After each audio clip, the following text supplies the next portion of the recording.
स्वागत है आप सभी प्यारे बच्चों का आपके अपने YouTube channel the universe physics classes bye Aman sir में।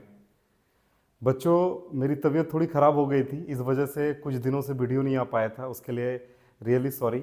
कोशिश यही रहेगा कि अब से एकदम वीडियो कंटिन्यू रहे और जो आपका ऑब्जेक्टिव का महासंग्राम देख रहे थे आप, जिसमें से पार्ट 4 या पार्ट 5 तक आप लोगों ने देखा, पार्ट 4 तक देखा होगा आपने, पार्ट 5 आज अपलोड होगा। और बच्चा, आज जो सीरीज में हम लोग जहां तक किए थे तकरीबन 2017 तक के प्रीवियस ईयर 2006 से लेके 2017 तक के क्वेश्चन हम लोगों ने देख लिया था ऑब्जेक्टिव। अब हम 18 और 19 आज कवर करेंगे, तकरीबन 30 ऑब्जेक्टिव हम लोग कवर करेंगे बच्चों। तो अब से फिर से बने रहिए और प्लीज लास्ट तक वीडियो देखिएगा। इसमें से जो क्वेश्चन बैंक है, बहुत सारा कुछ आंसर गलत दिया हुआ है, तो उसको सही करके हम बताएंगे। और कुछ कुछ क्वेश्चंस शायद आपके सिलेबस से भी ना हो, कुछ अलग भी रहता है, वो सारे टॉपिक को हम लोग कवर करके देखेंगे जो इसमें है, एग्जाम में पूछा गया है, तो वो करना पड़ेगा हम लोगों को। क्लियर है? जैक बोर्ड में क्वेश्चन रिपीट होता है, क्लियर है? तो ये ना सिर्फ जैक बोर्ड के लिए, साथ के साथ बिहार बोर्ड वाले बच्चों के लिए भी और सीबीएसई के भी क्वेश्चंस यहाँ पे एक दो ऑब्जेक्टिव फ्रेम होंगे। तो सभी बच्चे प्लीज अच्छे से, प्लीज आप लोग बहुत अच्छे से देखेंगे क्वेश्चंस। कहीं कोई डाउट होगा तो कमेंट जरूर करिएगा। चलिए तो स्टार्ट करते हैं। सबसे पहले 2018 से शुरू करते हैं। आप बोर्ड में देख पा रहे होंगे बच्चा, क्वेश्चन में क्या बोलना चाह रहा है, बोलता है निर्वात में 1 मीटर की दूरी पर स्थित प्रत्येक 1 माइक्रोकुलाम के 2 बिंदु आवेशों की विद्युत स्थितिज ऊर्जा है। इंग्लिश में देखेंगे तो बोलता है the electrostatic potential energy of 2 point charges. 2 point charges हैं जिनका पोटेंशियल एनर्जी मांगा है, इलेक्ट्रोस्टैटिक पोटेंशियल एनर्जी। और चार्ज कौन कौन सा है? 1 माइक्रोकुलाम है each, place 1 centimetre apart in vacuum. मतलब 2 आवेश हैं हिंदी में बोले तो, और दोनों 1 मीटर की डिस्टेंस पे रखा गया है। और दोनों का वैल्यू कितना दिया, दोनों आवेशों का, दोनों चार्जेस का हिंदी में बोले तो, इंग्लिश में बोले तो 1 माइक्रोकुलाम दिया हुआ है। तो आप जानते हैं, क्लियर है? आपको ये याद रखना पड़ेगा एक्चुअली फॉर्मूला, कि इलेक्ट्रोस्टैटिक पोटेंशियल एनर्जी यानी यू का एक फॉर्मूला होता है। ये फॉर्मूला आपको याद रखना पड़ेगा, शायद नोट्स वगैरह में आपको ये देखने को ना मिले। ये फॉर्मूला होता है के Q1 Q2 by R square, नहीं आर होता है सिर्फ। अब Q1 के का वैल्यू तो आप जानते हैं 9 इंटू 10 टू द पावर 9 होता है, क्लियर है? के इलेक्ट्रोस्टैटिक कांस्टेंट। Q1 का वैल्यू कितना है बेटा? 1 माइक्रोकुलम। माइक्रो माने कितना होता है? 10 पर पावर -6। Q1 का वैल्यू रख दी, Q2 भी वही है ना, 1.6 sorry 1 into 10 to the power कितना, -6 हो जाएगा। माइक्रोकुलम था, माइक्रो को बदल दी कुलम में। अब दोनों के बीच का डिस्टेंस कितना है? देखिए क्वेश्चन में डिस्टेंस कितना है, 1 मीटर, तो 1 ले लिए। चलिए अब इसको सॉल्व कर देंगे तो मुझे लगता है आंसर मिल जाएगा। तो ऐसे सॉल्व करते हैं हम लोग, 9 का रहेगा 9 ही रह जाएगा, क्लियर है? और इनटू बताइएगा, देखो सब में बेस समान, बेस समान होता है पावर ऐड होता है। इधर 10 टू द पावर 9 है, इधर कितना हो जाएगा बेटा, 10 टू द पावर 6। देखो ये बेस समान तो पावर ऐड होगा, 6 टका कर्जा और 6 टका कर्जा, क्या टका कर्जा रे, 12 टका कर्जा। चलिए फिर यहाँ बेस समान तो पावर ऐड होगा, तो 9 इंटू 10 टू द पावर, अरे 12 टका कर्जा था, 9 टका पैसा था, 9 टका दे दिया, तब भी तो कर्जा बचेगा रे 3 टका। 9 इंटू 10 टू द पावर -3। इसका ऑप्शन नंबर कौन सा हो जाएगा बच्चा लोग? Option number C 2000% correct answer हो जाएगा। ये वाला फॉर्मूला याद रखिएगा कि 2 आवेश के बीच की दूरी दिया हुआ है, 2 चार्ज के बीच का डिस्टेंस दिया हुआ है, तो electrostatic force, electrostatic potential energy, Hindi में बोले तो वैद्युत स्थितिज ऊर्जा कितनी लगेगी? U इक्वल टू के Q1 Q2 बटे R। ये याद रखना पड़ेगा बच्चा, शायद आपको नोट्स में ये ना मिले। क्लियर? आगे बढ़ते हैं हम लोग।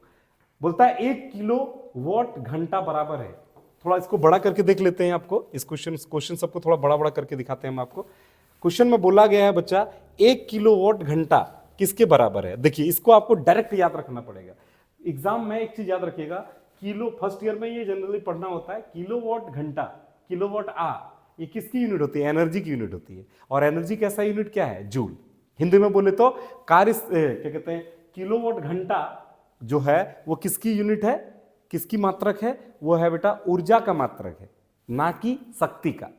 क्लियर है? और ऊर्जा का ऐसा ही मात्रक जो होता है वो होता है जूल। क्या होता है? जूल। तो किलोवाट आर, किलोवाट घंटा KWH, और जूल में कुछ रिश्ता है, वो रिश्ता क्या कहलाएगा? इस रिश्ते को क्या नाम दे? ये रिश्ता नाम क्या दिया जाता है बेटा? एक जो किलोवाट घंटा होता है वो किसके बराबर होता है? 3.6 गुना 10 पर पावर 6 जूल। इसको एकदम याद रखिएगा, टिप पे याद रखिएगा। चलिए अगला क्वेश्चन की ओर बढ़ते हैं। ये तो डायरेक्ट फॉर्मूला पूछ दिया है, बोलता है किसी चालक के लिए धारा घनत्व जे है, धारा घनत्व जे क्लियर है, चालकता को सिग्मा एवं विद्युत क्षेत्र की तीव्रता को ई इसके बीच संबंध है। इंग्लिश में बोले तो for a conductor the relation current density दिया हुआ है, कंडक्टिविटी दिया हुआ है और फील्ड इलेक्ट्रिक फील्ड इंटेंसिटी ई दिया हुआ है। तो आप सिंपली आप जानते हैं बेटा क्या होगा ये कि J equal to sigma E, ये एक एकदम करेक्ट एक्सप्रेशन है। Option number B, J equal to sigma E, जहां J क्या है, करंट डेंसिटी, हिंदी में बोले तो धारा घनत्व, सिग्मा क्या है, कंडक्टिविटी, हिंदी में बोले तो चालकता, और ई क्या है, विद्युत क्षेत्र यानी विद्युत क्षेत्र की तीव्रता हिंदी में बोले तो। चलिए अगला क्वेश्चन की ओर बढ़ते हैं, इसका ऑप्शन नंबर बी सही हो जाएगा। अगला क्वेश्चन की ओर बढ़ते हैं, बोलता प्लेटिनम की चुंबकीय प्रवृत्ति 0.0001 है, इसकी आपेक्षिक चुंबकशीलता का मान है। इंग्लिश में इस क्वेश्चन को देखते हैं। आपेक्षिक चुंबकशीलता बोला है, चुंबकशीलता निकालने बोला है, चुंबकशीलता को म्यू से सूचित करते हैं ना। इंग्लिश में देखिए बोलता मैग्नेटिक ससेप्टिबिलिटी प्लेटिनम का दिया हुआ इतना है, क्लियर है, और आपसे मांगा क्या बेटा, रिलेटिव परमेबिलिटी। तो बच्चा लोग relative permeability mu equal to, एक रिलेशन होता है mu equal to relative permeability mu R का फॉर्मूला होता है 1 प्लस काई एम। काई क्या है बेटा, मैग्नेटिक ससेप्टिबिलिटी, हिंदी में बोले तो चुंबकीय प्रवृत्ति, चुंबकीय सुग्राहिता जिसको बोले थे वो है काई, और इसकी वैल्यू दिया हुआ है तुमको कितना, इतना दिया हुआ है। तो आपको क्या निकालने बोला है, परमिएबिलिटी निकालने बोला है ना, चुंबकशीलता निकालने बोला है ना, तो रखिए वैल्यू 1 प्लस 0.000 3 को 0 1 होगा ना रे, हाँ ऐड करिएगा तो कितना हो जाएगा बेटा, ऐड करिएगा तो इसको 1, इधर 1 ऐड हो जाएगा, इधर कितना पॉइंट के बाद जो है एज इट इज रहेगा, क्लियर है। तो ये हो जाएगा इतना, कौन सा ऑप्शन हो जाएगा, ऐड करिएगा तो जोड़िएगा तो कितना ऑप्शन हो जाएगा, option number C correct answer होगा। चलिए अगला क्वेश्चन की ओर बढ़ते हैं, इसको तो हम निकलवा चुके हैं। देखिए स्वप्रेरण या अन्योन्य प्रेरण, दोबारा हिंदी इंग्लिश में बोलूं तो सेल्फ इंडक्टेंस और म्यूचुअल इंडक्टेंस का बीमा का डायमेंशन क्या होता है बच्चा लोग, इसका ऑप्शन नंबर हम आपको बता के चुके थे, कितना होता है ए, इसका option number A correct answer है। हम निकलवाए भी हैं, इसका जो ऑब्जेक्टिव का महा सीरीज है जो चला रहे हैं, इसमें से 4 पार्ट पहले अपलोड हो चुका है, चारों पार्ट में आप देखेंगे आपको ये दिखने को मिल जाएगा, क्लियर है। चलिए अगला क्वेश्चन की ओर बढ़ते हैं, ये क्वेश्चन दमदार है। इस क्वेश्चन में आपसे क्या बोला है समझिए, बोलता है किसी श्रेणीबद्ध एलसीआर परिपथ में एल दिया हुआ है, सी दिया हुआ है और आर दिया हुआ है, ठीक है। तो बोलता है इसमें, हाँ तो अनुनादी आवृत्ति बोला है, अनुनादी आवृत्ति होगी कितनी होगी, इंग्लिश में देखते हैं। सीरीज एलसीआर सर्किट है, उसमें एल दिया हुआ है, सी दिया हुआ है, आर दिया, रेजोनेंस फ्रीक्वेंसी मांगा है रे बच्चा। तो रेजोनेंस फ्रीक्वेंसी का फॉर्मूला तो आप लोग जानते हैं क्या होता है, रेजोनेंस फ्रीक्वेंसी या तो एफ से डिनोट कर दीजिए, और हम लोग क्लास के अंदर डिनोट किससे किए थे, वी से, इसका थोड़ा टांग खींच देना बोले थे। ये फ्रीक्वेंसी है, इसका फॉर्मूला होता है 1/2 pi root under L C. अब सबका वैल्यू सब रखिए ना जरा, जो दिया हुआ है 1/2 पाई, रेजोनेंस फ्रीक्वेंसी का फॉर्मूला ये है root under L C, root under L C. L कितना है बच्चा, एल कितना है 8 हेनरी, 8 लगा दिया। और सी कितना है बच्चा, सी देखेंगे 0.5 माइक्रो फेरेड, 0.5 माइक्रो को क्या करेंगे रे बच्चा, माइक्रो को, माइक्रो मतलब कितना 10⁻⁻⁶, यही होता है ना। अब बिठाओ, सबका वैल्यू सॉल्व करना आता ही है, नहीं आता है सीखो लो। 1/2 पाई हो गया, 2 पाई हो गया। अब बोलिएगा बेटा 8 पंचे 40, 40 होगा, क्या को उनके बाद दशमलव, क्या को डिजिट के बाद पॉइंट, एक डिजिट के बाद पॉइंट, तो यहाँ पॉइंट लग गया। अच्छा 10⁻6 को क्या लिख सकते हैं, 10⁻³ का स्क्वायर लिख सकते हैं, हाँ या ना। अब देखो 4.0 है, इसको हम पॉइंट के बाद 0 हटा सकते हैं, तो क्या हो जाएगा 1/2 पाई।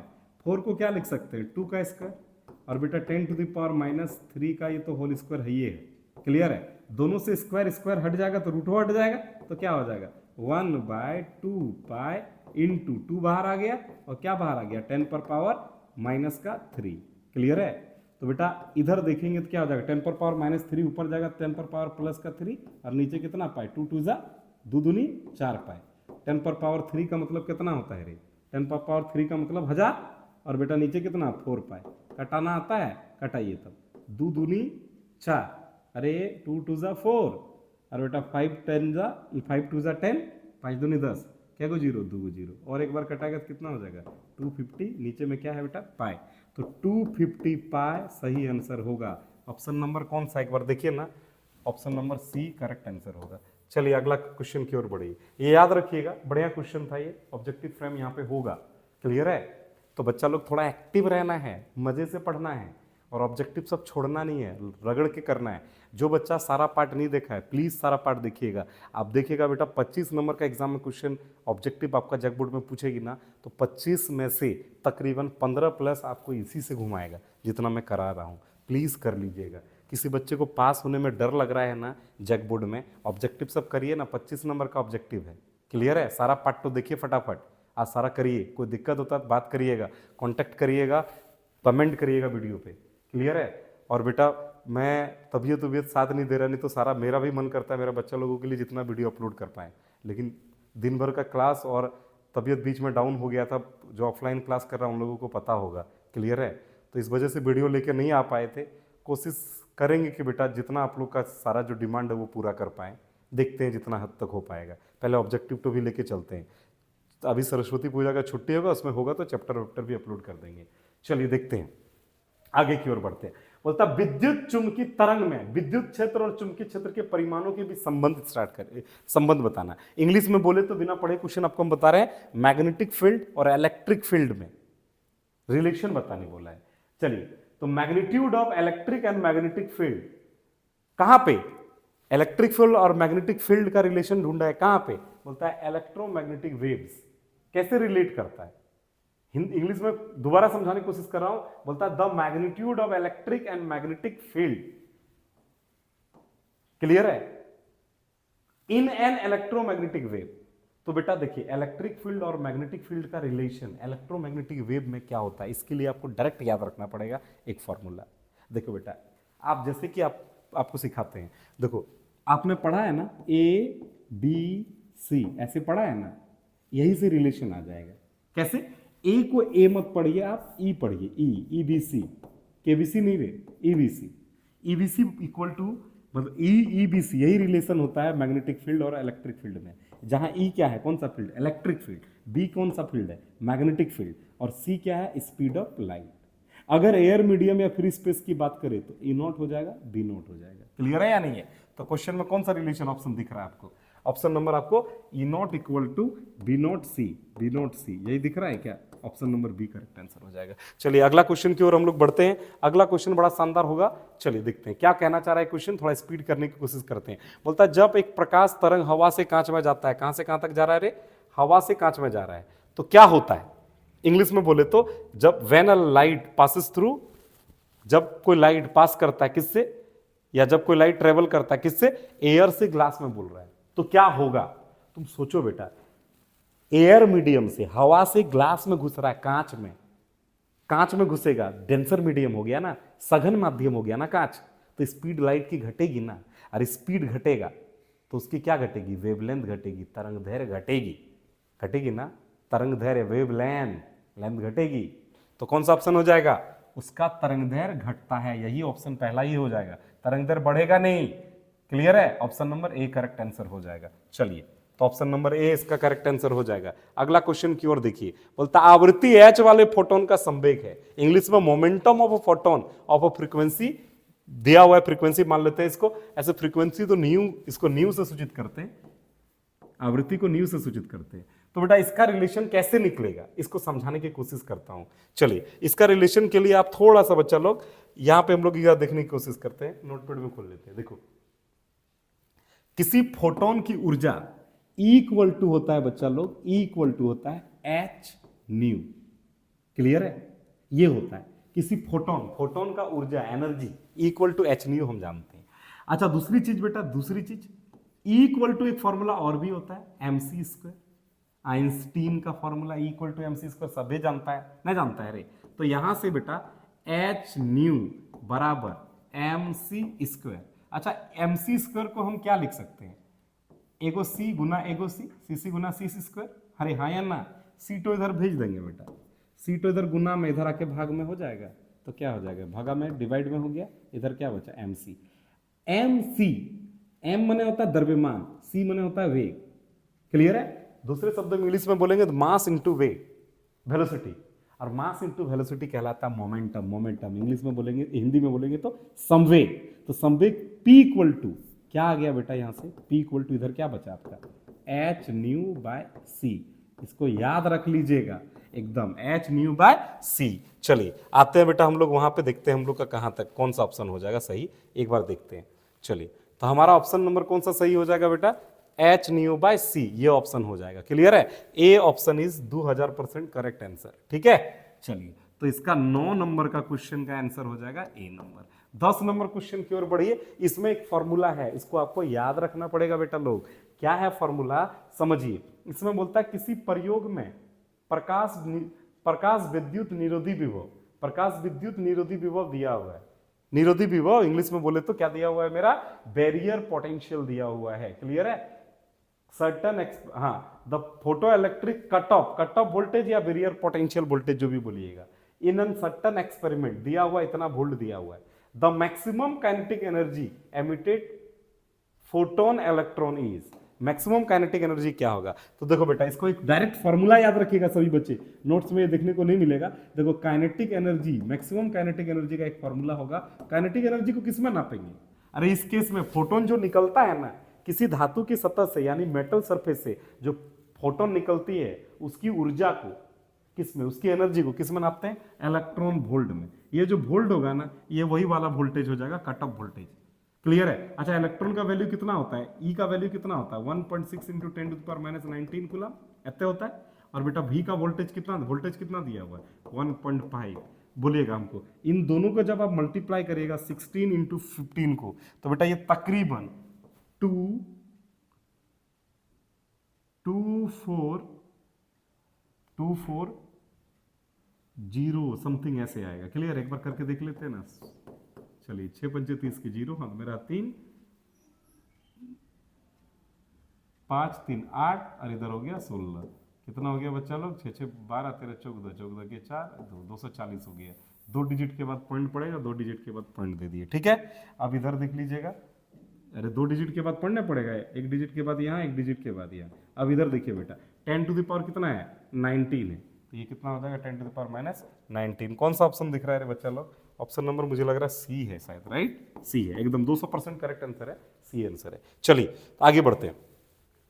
अगला क्वेश्चन आपसे बोला गया है बेटा कि एगो परमाणु संख्या ऐसे दिया हुआ है। क्लियर है क्वेश्चन में, और क्या बोला है समझिए। इसमें आपसे बोला है 88 और R226 के नाभिक में होता है, क्या होता है इसके नाभिक में। चलिए इस क्वेश्चन को देखते हैं। इस क्वेश्चन में बोलता है 88 और R226 के नाभिक में होता है। इंग्लिश में इसके न्यूक्लियस में, ये जो हमारा कोई एलिमेंट है इसके न्यूक्लियस में क्या क्या होगा। देखो बेटा ये जो 88 दिया हुआ है ना, 88 क्या है एटॉमिक नंबर, और किसी एटम के अंदर एटॉमिक नंबर कितना, जितना उसके अंदर नंबर ऑफ प्रोटॉन और जितना नंबर ऑफ इलेक्ट्रॉन होता है वो उसका क्या होता है एटॉमिक नंबर। तो ये क्वेश्चन में क्या बोला है कि इतना न्यूट्रॉन, 88 न्यूट्रॉन नहीं, इतना प्रोटॉन, हाँ ये सही हो जाएगा 88 प्रोटॉन, 88 इलेक्ट्रॉन भी सही हो जाएगा। क्लियर है, प्रोटॉन और इलेक्ट्रॉन 88 होना चाहिए। क्या प्रोटॉन 226 होगा, अरे जितना एटॉमिक नंबर, जितना परमाणु संख्या होगा उतना ही इलेक्ट्रॉन और प्रोटॉन होगा, तो प्रोटॉन ये सवाल ही नहीं होता है। ये इतना इलेक्ट्रॉन होगा नहीं, ये सवाल ही नहीं पैदा होता है। कौन सा सवाल पैदा हो रहा है, बी नंबर, बी नंबर इसका सही आंसर होगा। अच्छा न्यूट्रॉन कैसे निकालते हैं, तो जो इसको बोलते हैं mass number, atomic mass number, English में एटॉमिक मास नंबर, हिंदी में परमाणु द्रव्यमान संख्या। जब परमाणु द्रव्यमान संख्या को परमाणु संख्या से घटा देते हैं, न्यूट्रॉन का संख्या निकलता है, तो घटाइएगा तो आपका 138 आएगा। कितना आएगा 138 आएगा। क्लियर है, तो ऑप्शन नंबर ये बी करेक्ट आंसर हो जाएगा। न्यूट्रॉन 138, और जितना प्रोटॉन परमाणु संख्या है, जितना एटॉमिक नंबर उतना ही प्रोटॉन होगा 88। चलिए आगे अगला क्वेश्चन क्यों बोलते हैं, बोलता है एन टाइप अर्धचालक में बहुत संख्यक आवेश होते हैं। बहुत संख्यक आवेश इंग्लिश में बोलता है एन टाइप सेमीकंडक्टर में मेजोरिटी चार्ज कैरियर। अरे ज्यादा कौन होगा एन टाइप में, N for negative, N for negative, और नेगेटिव माने कौन सा, इलेक्ट्रॉन, प्रोटॉन या न्यूट्रॉन, बेटा न्यूट्रॉन होगा ना। N for negative, N for N for negative, N negative कौन सा चार्ज होता है, या तो पॉजिटिव होगा या तो नेगेटिव होगा। तो नेगेटिव इलेक्ट्रॉन को बोलते हैं और पॉजिटिव प्रोटॉन को बोलते हैं। क्लियर है, हाँ या ना। तो इसमें को क्या ज्यादा पाया जाएगा, एन टाइप में क्या ज्यादा पाया जाएगा, नेगेटिव है तो क्या पाया जाएगा, इलेक्ट्रॉन ज्यादा पाया जाएगा। ऑप्शन बी ये वाला ऑप्शन सही आंसर होगा रे बच्चा लोग। क्लियर है? तो इसका आंसर कौन सा हो जाएगा बेटा लोग, बता दिए आपको। चलिए इलेक्ट्रॉन सही आंसर होगा। आगे अगला क्वेश्चन की ओर हम लोग बढ़ते हैं, ये सही आंसर है। ठीक है, चलिए अगला क्वेश्चन की ओर बढ़ते हैं। बोलता है निम्न में कौन, अच्छा ये लॉजिक गेट का सवाल तो एग्जाम में आता होता है नहीं। चलिए अगला क्वेश्चन भी ये संकेत वाला, ये दोनों सिलेबस से हट गया बेटा, अवॉइड कर दीजिए। क्लियर है? इसको अवॉइड कर दीजिए, ये सिलेबस से आपका नहीं है, ये भी सिलेबस से नहीं है। अगला क्वेश्चन इसको देख लीजिए, प्रकाशिक तंतु की बैंड चौड़ाई क्या होती है? ऑप्टिकल फाइबर जो होता है, ऑप्टिकल फाइबर जो जियो मतलब घर में जो ब्रॉडबैंड वगैरह लगाते हैं उसमें उसका ऑप्टिकल फाइबर यूज होता है, उसकी बैंडविड्थ पूछा है, मतलब उसकी बैंड चौड़ाई पूछा गया है। तो इसको आपको रटना पड़ेगा, ये होता है 100 गीगाहर्ट्ज, ये याद रखना पड़ेगा। चलिए तो 2018 की कहानी यहाँ पे समाप्त हो गई। अब हम लोग बढ़ते हैं किधर की ओर बच्चा लोग, हम लोग 2019 की ओर बढ़ते हैं, 2019 की ओर बढ़ते हैं। तो बेटा 2019 का पहला क्वेश्चन क्या है? चलिए ये रहा आपके स्क्रीन में, क्या रहा देखिए, ये बड़ा प्यारा क्वेश्चन है, कायदे से मुझे ये बड़ा क्वेश्चन बड़ा प्यारा लगता है। चलिए देख रहे होंगे आप, ये 2019 शुरू हो गया है। अब 2019 का पहला क्वेश्चन क्या है रे बच्चा लोग, जान लगा दो थोड़ा सा इस क्वेश्चन में, तब मजा आएगा इस क्वेश्चन में। चलिए क्या बोलता है इस क्वेश्चन में, देखो इसको कितना आसानी से हम लोग सॉल्व कर सकते हैं। देखो बेटा कूलाम का नियम, हम देखिए एक आवेश Q1 है और दूसरा आवेश Q2 है। अगर इनके बीच की दूरी r है तो इनके बीच क्या लगेगा? दो आवेश का काम है या तो आकर्षण करना या तो प्रतिकर्षण करना। तो आकर्षण प्रतिकर्षण बल लगता है F बराबर, ये आकर्षण और प्रतिकर्षण बल कूलाम ने बताया था कितना बल लगता है। तो कूलाम क्या बोला था, जो बल होगा माने फोर्स जो होगा F, वो डायरेक्टली प्रोपोर्शनल होगा, समानुपाती होगा किसके? Q1 Q2 के। क्लियर है? इसके मोड मतलब परिमाण के समानुपाती होगा। तो क्वेश्चन में क्या क्या दिया है समझना। और दूसरा क्या बोला था, जो बल होगा वो दोनों के बीच की दूरी का, दूरी कितना है r के वर्ग का क्या होगा, देखो 1 बटे लिखे है मैंने, व्युत्क्रमानुपाती होगा, इन्वर्सली प्रोपोर्शनल होगा। और दोनों को मिलाकर फोर्स का फॉर्मूला निकाले तो F बराबर K Q1 Q2 बटे r स्क्वायर। ये होता है दो आवेशों के बीच लगने वाला बल, दो चार्जेस के बीच लगने वाला फोर्स का फॉर्मूला ये होता है। क्लियर है? अब क्वेश्चन में क्या बोल रहा है, बोलता है दो बिंदु आवेश, ये दोनों दिया हुआ है, ठीक है, एक दूसरे को 10 न्यूटन के बल से प्रतिकर्षित कर रहा है। दोनों के कितना न्यूटन से बल से प्रतिकर्षित कर रहा है? देखिए बल है 10 न्यूटन, और ये आपको बताए थे पहला नियम क्या बोलेगा कूलाम, कि बल समानुपाती डायरेक्टली प्रोपोर्शनल होगा Q1 Q2 की। Q1 कितना है 3 और Q2 कितना है 4, 3 चौके रे 12, डायरेक्ट बोल दूं 12, माना 10 समानुपाती है किसके? 12। पहला केस में, ये पहला केस है, केस 1 बोल देते हैं, केस 1। चलिए अगला पार्ट में क्या बोल रहा है, अगला पार्ट में बच्चा लोग तुमसे बोल रहा है कि यदि प्रत्येक पर -6 माइक्रोकुलाम का अतिरिक्त आवेश दे दिए। कितना माइक्रोकुलाम का? देखो ये सभी माइक्रो में था, माइक्रो नहीं हटा है, हटाओगे तो लंबा हो जाएगा, रहने दो। बोलता है कि -6 माइक्रोकुलाम का अतिरिक्त आवेश दिए। चलो इसको -6 का कुलाम का, -6 कुलाम का अतिरिक्त आवेश दिए, -6, इसको भी -6 का दिए। तो बेटा हमको बताइएगा अब बल कितना हो जाएगा, समझिए, देखिए समझिए, इसको एक्स्ट्रा बल दी, एक्स्ट्रा दिया, -6 दे दिया, तो 3 और -6 जुड़ेगा दोनों में। अरे 6 टका कर्जा 3 टका पैसा दे दिए तो 3 टका -3 टका बचेगा। यहां भी बेटा 4 टका पैसा और 6 टका कर्जा, 4 टका दे दिए तब भी तो 2 टका बचेगा। क्लियर है या नहीं है? माइनस माइनस प्लस, 3 दूनी 6। देखो बेटा पहले कंडीशन में 12 था तो बल कितना लग रहा था 10 न्यूटन। अभी इस कंडीशन में बल हो गए दोनों आवेशों के बीच जो गुना करके आया वो कितना है 6 आया। तो ये मान यदि आधी हुई तो बल का भी मान तो आधा होगा ना बेटा, 10 का आधा कितना हो जाएगा 5 न्यूटन। तो दोनों आवेशों के बीच बल कितना लगेगा 5 न्यूटन। अगर नहीं समझ में आएगा तो एक बार रिपीट मोड में देख लीजिएगा। क्लियर है? बताएं आपको ढंग से। चलिए अगला क्वेश्चन की ओर बढ़ते हैं, अगला क्वेश्चन की ओर बढ़ते हैं। अगला क्वेश्चन क्या बोल रहा है, देखिए बड़ा शानदार क्वेश्चन है ये, क्वेश्चन एग्जाम में आने वाला सब क्वेश्चन है और शायद ये थोड़ा सा मिस्टेक हो सकता हो आप लोगों से। क्लियर है? क्लियर? तो देखते हैं बेटा इस क्वेश्चन में क्या बोलता है। इस क्वेश्चन में बोलता है एल लंबाई तथा 2L लंबाई की तांबे की 2 तारों, कौन तार है बेटा, कौन सा, किससे बना है? तांबे का 2 तार है, त्रिज्या R और 2R दिया है, उसकी विशिष्ट प्रतिरोधों का अनुपात मांगा है। विशिष्ट प्रतिरोध रो का अनुपात मांगा है। इंग्लिश में 2 कॉपर वायर, कॉपर वायर 2 गो किसका बना हुआ, कॉपर का बना है। एक का लेंथ L है, दूसरे का लेंथ 2L है, और जिसका रेडियस R 2R है। तो बोलता है the specific resistance is, specific resistance क्या होगा। देखो बेटा समझिए, अगर कोई पदार्थ मतलब 2 समान पदार्थ है और उन दोनों का कुछ बदल दो, त्रिज्या बदल दो, हो बदल दो, प्रतिरोधकता नहीं बदलती है, मतलब रेजिस्टिविटी नहीं बदलती है, एकदम नियत रहता है। रेजिस्टिविटी तापमान पर निर्भर करेगा, इस पे नहीं करेगा बेटा। क्लियर है या नहीं है? तो ये ऑप्शन नंबर, ये आलतू फालतू जो बढ़ा रहा है, आर है 2R हो गया तो उसका विशिष्ट प्रतिरोध का अनुपात क्या होगा, एल है 2L हो गया तो उसका विशिष्ट प्रतिरोधकता रेजिस्टिविटी का अनुपात क्या होगा, इसमें कोई बदलाव होने वाला नहीं है। तो जो अनुपात है वही रहेगा, कौन सा, 1:1। क्लियर है? प्रतिरोधकता लंबाई और क्या कहते हैं त्रिज्या और ज्या पे निर्भर नहीं करने वाला है, किसी तार की त्रिज्या लंबाई पे निर्भर नहीं करेगा, तापमान वापमान पे और पदार्थ किससे बना है उस पर निर्भर करता है। यहाँ तो पक्का आपको बोल दिया कि पदार्थ जो है किसका बना हुआ है, तांबे का तार का बना है, कॉपर का बना है। पदार्थ बदल ये नहीं रहा है, बाकी सब चीज बदलेगा, कुछ नहीं बदलेगा बच्चा। चलिए तो ऑप्शन कौन सा हो जाएगा, 1:1, 2000% करेक्ट आंसर है। इस क्वेश्चन को हम आपको समझाते हैं पहले, फिर आपको साइड में बनाते हैं, ये लंबा थोड़ा बनेगा। क्लियर है? देखिए बोलता प्रतिरोध आर वाले एक समरूप तार को एन टुकड़ों में काटा गया। आर प्रतिरोध का एक तार है, ठीक है, वायर है, आर रेजिस्टेंस का एक वायर है, उसको कितने टुकड़ों में काटा गया, एन बराबर टुकड़ों में काट दिए। और फिर बोलता है इन टुकड़ों को समांतर क्रम में आपस में जोड़ दिया जाए। कैसे जोड़ेंगे बाद में, समांतर क्रम में जोड़ देंगे।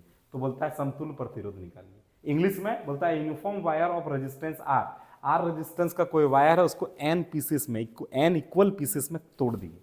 तो बोलता है और उसके बाद किस में जोड़ देंगे, पैरेलल कॉम्बिनेशन में जोड़ देंगे। तो नया रेजिस्टेंस कितना होगा। इस क्वेश्चन को सॉल्व यहां पे नहीं बेटा, इस क्वेश्चन को सॉल्व हम लोग यहां करेंगे और देखते हैं इस क्वेश्चन को कैसे सॉल्व किया जाता है। क्वेश्चन क्या बोल रहा था मैं आपको समझाने की कोशिश करता हूं।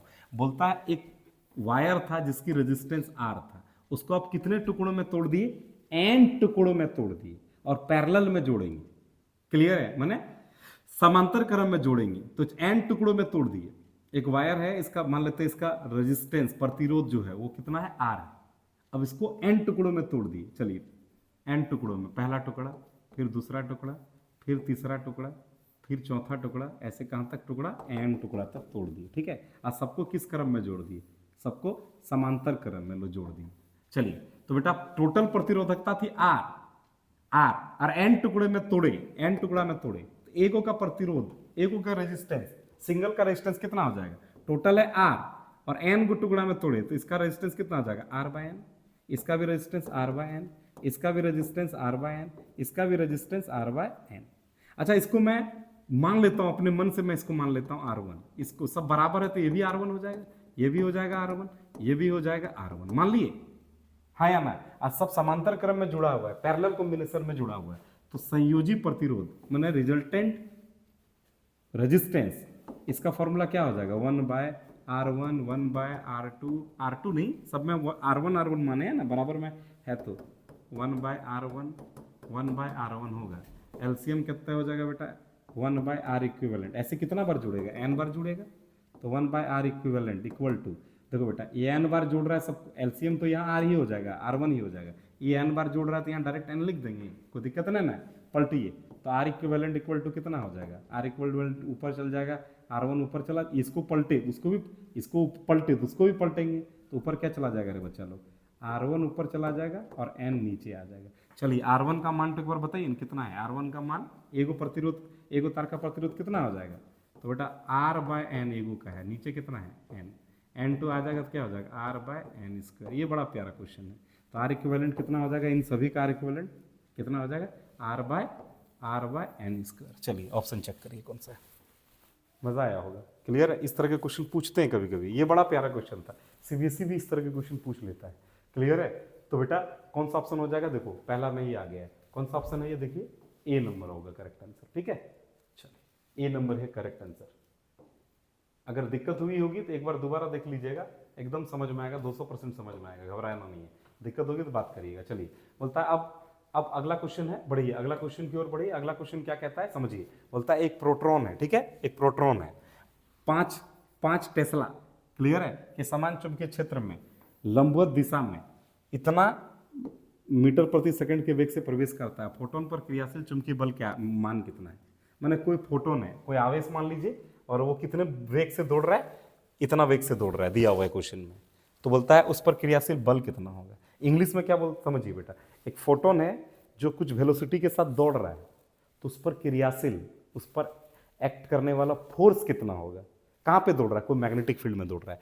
तो अगर कोई चार्ज, अगर कोई आवेश किसी चुंबकीय क्षेत्र में दौड़ेगा v वेलोसिटी के साथ, जैसे आपको पढ़ाए होंगे क्लास के अंदर, ऐसे मान लेते हैं ये चुंबकीय क्षेत्र है, मैग्नेटिक फील्ड है v, अगर कोई चार्ज आवेश है, मान लेते q आवेश है, यानी चार्ज है, v वेलोसिटी के साथ दौड़ रहा है कुछ एंगल बना के, तो फॉर्मूला क्या हो जाता है, फॉर्मूला उस पर लगने वाला, ये जो आवेश दौड़ेगा उस पर लगने वाला फोर्स का फॉर्मूला क्या होता है, क्यू वी बी कौन सा थीटा रे, साइन थीटा। चलो सब बिठाओ, क्यू का वैल्यू प्रोटॉन है, क्यू का वैल्यू कितना हो जाएगा 1.6 गुना 10 पर पावर माइनस 19, भी का कितना मीटर प्रति सेकंड दिया हुआ है 4 गुना 10 पर पावर 7 मीटर प्रति सेकंड दिया हुआ है, ठीक है, करता है। प्रोटॉन पर चुंबकीय बल कितना हो जाएगा, अब बचा क्या बता, बी का चुंबकीय क्षेत्र का मान दिया हुआ है, कितना दिया हुआ है, बी का मैग्नेटिक फील्ड का वैल्यू कितना दिया है क्वेश्चन में, 5 दिया ना, 5 तो 5 बिठा लीजिए।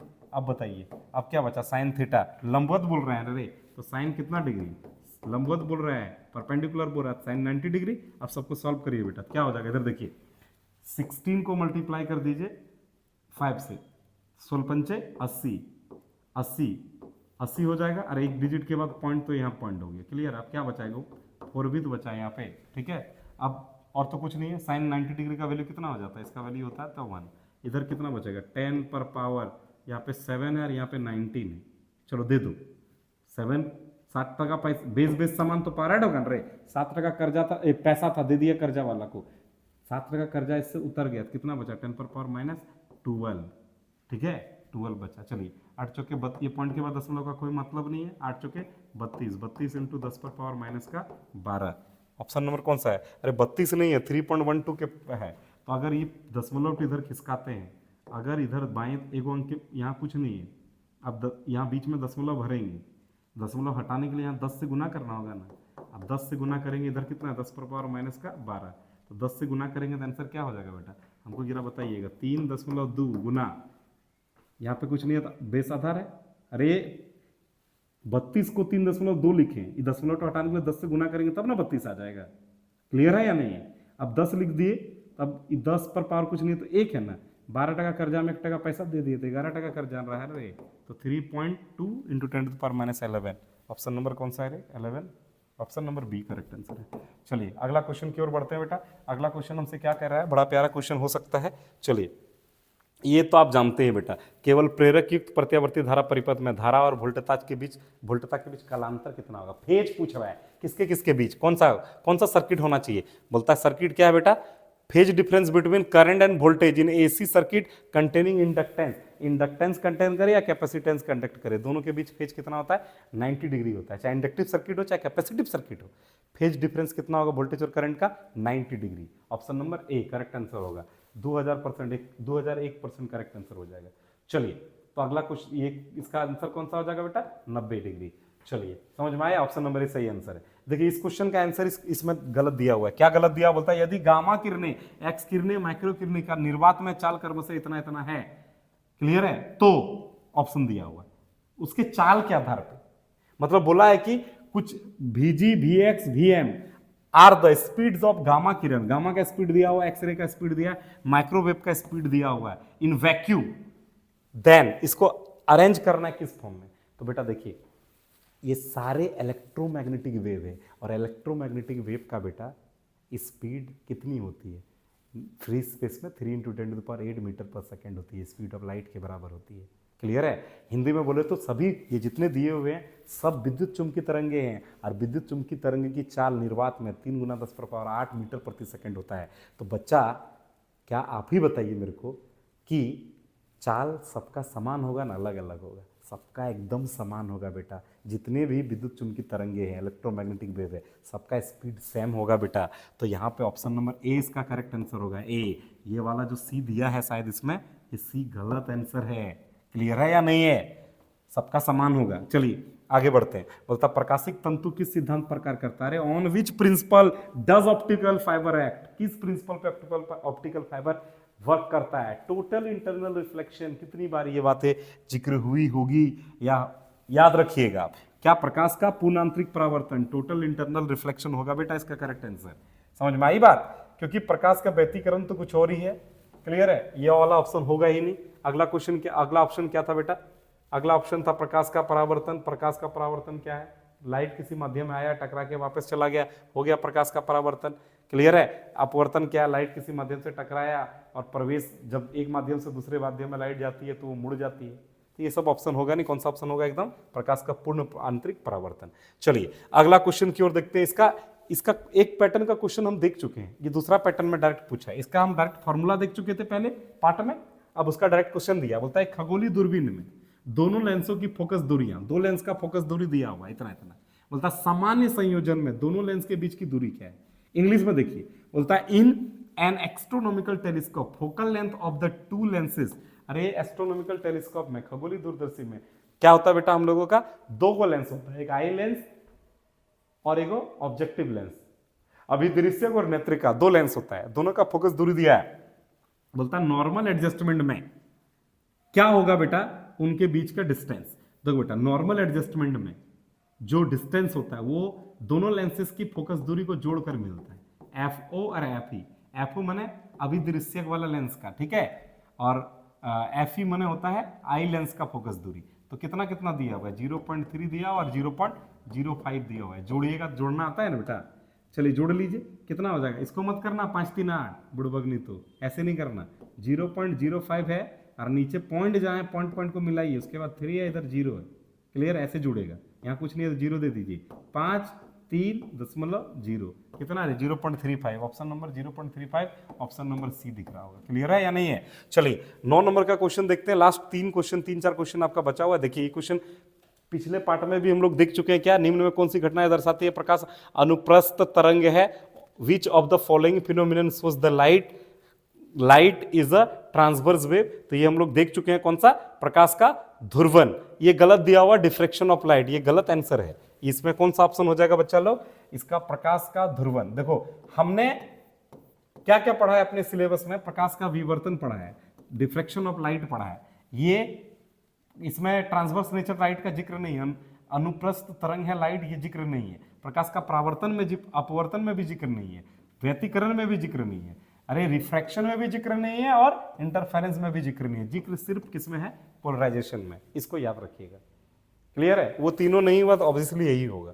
क्लियर है या नहीं है? इसका आंसर गलत दिया हुआ, पहले आप देखिएगा तो आपको समझ में आ जाएगा। चलिए बोलता प्रकाश विद्युत प्रयोग में यदि आपतित किरण की तीव्रता एवं आवृत्ति को दोगुनी कर दिया जाए, क्लियर है, तो प्रकाश विद्युत संतृप्त धारा का मान, इंग्लिश में पढ़ के सुनाते हैं, in photoelectric experiment if both the intensity and frequency of incident light are doubled then saturation photoelectric current.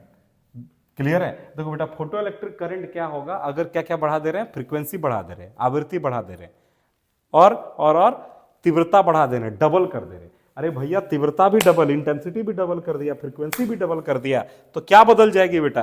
क्या बदल जाएगी? बोलता है करंट कितनी होगी? आप सोचिए अगर फ्रीक्वेंसी बढ़ जाती है, डबल हो जाती है ना बेटा, तो लाइट में इलेक्ट्रॉन निकलने का कैपेसिटी भी डबल हो जाएगा। और इलेक्ट्रॉन ज़्यादा निकलेगा तो ज़्यादा दौड़ेगा, और ज़्यादा दौड़ेगा तो फोटो इलेक्ट्रिक करंट का मान क्या होगा? ज़्यादा होगा। तो फ्रीक्वेंसी डबल करेंगे तो करंट भी डबल होगी। ऑप्शन नंबर कौन सा? देख लीजिए ना, आधी हो जाती है, 4 गुनी हो जाती है। इसमें option number D correct answer होगा। क्या हो जाती है बेटा? दुगनी हो जाती है। चलिए लास्ट हम लोग 3-4 क्वेश्चन और बचा हुआ है, करते हैं। इसमें आपको याद रखना पड़ेगा बेटा, क्या बोलता है? हाइड्रोजन स्पेक्ट्रम की कौन सी श्रेणी विद्युत चुंबकीय स्पेक्ट्रम के दृश्य प्रकाश के भाग में पड़ती है? दोबारा बोलता है इंग्लिश में, which spectral series of hydrogen spectrum, क्या बोलता है बेटा? Lies in the visual region of electromagnetic spectrum. तो बेटा इसको आप ये याद रखना पड़ेगा कि कौन सी विद्युत चुंबकीय स्पेक्ट्रम के दृश्य भाग में पड़ती है। हाइड्रोजन स्पेक्ट्रम का कौन सा विद्युत चुंबकीय स्पेक्ट्रम दृश्य भाग में पड़ता है? तो उसके लिए आपको याद रखना पड़ेगा बामर, इंग्लिश में बाल्मर सीरीज। ये वाला सीरीज में जो आपका स्पेक्ट्रम श्रेणी होगा वो विजिबल दृश्य भाग में पड़ता है। ऑप्शन नंबर कौन सा हो जाएगा बेटा? इसका ऑप्शन नंबर हो जाएगा ए इज करेक्ट आंसर हो जाएगा। चलिए अगला क्वेश्चन की ओर बढ़ते हैं। अगला क्वेश्चन को आप बड़ी प्यार से समझ सकते हैं। कैसे समझ सकते हैं? समझिए, इसके लिए एक फॉर्मूला की याद रखने की जरूरत है। देखिए बेटा इस क्वेश्चन में क्या बोल रहा है? हाइड्रोजन परमाणु के प्रथम कक्षा की त्रिज्या, पहला कक्षा का रेडियस दिया हुआ, R1 दिया हुआ कितना? 5.3 इंटू 10⁻⁻11 मीटर। तो बोलता है दूसरी कक्षा की त्रिज्या क्या होगी? देखो बेटा अगर दूसरी कक्षा की त्रिज्या चाहिए, इसका फॉर्मूला होता है n² इंटू पहली कक्षा का त्रिज्या गुना कर दीजिए। क्लियर है या नहीं है? और जहां पे n क्या हो जाएगा बच्चा? n हो जाएगा जिस कक्षा, मतलब जिस कक्षा की त्रिज्या आपको चाहिए। किस कक्षा की त्रिज्या चाहिए? दूसरी की, तो दूसरा का स्क्वायर कर दीजिए। और r1 कितना है मेरा? ये फॉर्मूला आपको याद रखना पड़ेगा बेटा, क्लियर है? 5.3 इंटू 10⁻11 मीटर। चलिए, तो 2 2 ज़ा 4 और गुना 5.3 इंटू 10⁻11, ठीक है। चलिए, तो गुना करिएगा तो कितना हो जाएगा? 4 तिया 12 के 2, 5 चौके 20, 20 1 21, 21.2, ये आंसर ये हो जाएगा। और कितना बेटा? 7 के साथ 10 पर पावर -11। देखो बेटा, इधर पॉइंट खिसकाएंगे, इधर पॉइंट खिसकाएंगे, आपको सिखाए थे अभी। अगर बाईं तरफ दशमलव खिसकता है, क्लियर है? ऑप्शन में तो ये था नहीं, बाईं तरफ खिसकाइएगा, एक को 10 से गुना करना पड़ेगा। आप 10 से गुना करेंगे और इधर कितना? 10 पर पावर -11। तो बेटा कुछ नहीं है, तो इसके ऊपर घात कितना है? 1। इधर कितना हो जाएगा? 2.12 इंटू 10⁻। देखो आधार आधार सेम, तो घात जुड़ेगा। 11 टका कर्जा, 1 टका पैसा दे दिया, तब भी तो 10 टका कर्जा रहा। और 10⁻10 को बोलते हैं एंगस्ट्रॉम। एंगस्ट्रॉम, तो बेटा कितना हो जाएगा? 2.12 कितना? एंगस्ट्रॉम। कौन सा ऑप्शन हो जाएगा? 2.12 angstrom, option number B. 2000% correct answer है, क्लियर है? बोलता अब अगला क्वेश्चन देखिए। अगला क्वेश्चन बड़ा प्यारा सा क्वेश्चन है कि क्वेश्चन में बोलता है बेटा आपसे, निम्नलिखित में भेदन क्षमता, निम्नलिखित में भेदन क्षमता महत्तम होती है। किसकी भेदन क्षमता महत्व होती है? महत्तम होती है, अधिक होती है। मतलब पेनिट्रेशन पावर किसकी ज्यादा होगी? अरे इलेक्ट्रोमैग्नेटिक, 7 गो इलेक्ट्रोमैग्नेटिक वेव में, विद्युत चुंबकीय तरंगों में किसकी भेदन क्षमता सबसे अधिक होती है? तो गामा किरणें की होती है। ऑप्शन खोजिए, अल्फा, बीटा और गामा, किसकी होगी? गामा का। कौन सा ऑप्शन हो जाएगा बेटा? सी नंबर करेक्ट आंसर हो जाएगा। चलिए, अब देख लास्ट 1 या 2 क्वेश्चन बचा हुआ है आपका। चलिए देखते हैं अगला क्वेश्चन की ओर। अगला क्वेश्चन की ओर हम लोग बढ़ते हैं, देखते हैं क्या है। बोलता है, जब सिलिकॉन में इंडियम को अशुद्धि के रूप में डोपिट किया जाता है तो परिमाणी पदार्थ होगा। When indium is doped to the silicon impurities then resulting material. देखो बेटा, आपको इंडियम जो है तत्व है, एलिमेंट है, इसके बारे में बतानी है। आपको जानकारी के लिए बता दूं, ये जो होता है ट्राइवैलेंट इंप्यूरिटीज होता है। ट्राइवैलेंट इंप्यूरिटीज, दूसरे शब्दों में इसको हिंदी में बोले तो त्रिसंयोजी अशुद्धि होता है। और जब किसमें मिलाने बोल रहा है तुमको? किसमें? सिलिकॉन में। सिलिकॉन तो शुद्ध अर्धचालक होता है, प्योर सेमीकंडक्टर होता है। और प्योर सेमीकंडक्टर में जब तुम इंप्यूरिटीज मिला देगा ना बेटा, कौन सा? ट्राइवैलेंट इंप्यूरिटीज मिला देगा, तो किस प्रकार का अर्धचालक बनता है? त्रिसंयोजी अशुद्धि जब मिलाते हैं तो कौन सा मिलता है बेटा? पी प्रकार का या एन प्रकार का बनता है? तो याद रखिएगा हमेशा, वो पी प्रकार का अर्धचालक बनता है। इसका आंसर जो आपको दिया हुआ है इसमें, ऑप्शन नंबर बी, ये गलत आंसर है। ये सिलिकॉन जो है शुद्ध अर्धचालक है, प्योर सेमीकंडक्टर है। और इंडियम जो है वो कौन सा है? त्रिसंयोजी अशुद्धि। और त्रिसंयोजी अशुद्धि को, मतलब ट्राइवैलेंट इंप्यूरिटीज को सिलिकॉन प्योर सेमीकंडक्टर में मिलाएंगे तो कौन सा बनता है? हमारा पी प्रकार का अर्धचालक बनता है, पी टाइप सेमीकंडक्टर बनता है। इसका करेक्ट आंसर जो है वो ए है, बी गलत है। क्लियर है? शायद इसमें चौगदह है, 15वां क्वेश्चन ऊपर मिल जाए तो ठीक है, नहीं मिलेगा तो छोड़ दिया जाएगा। हाँ, मिल जाएगा, मिल गया। 15वां क्वेश्चन इसमें था बेटा, ये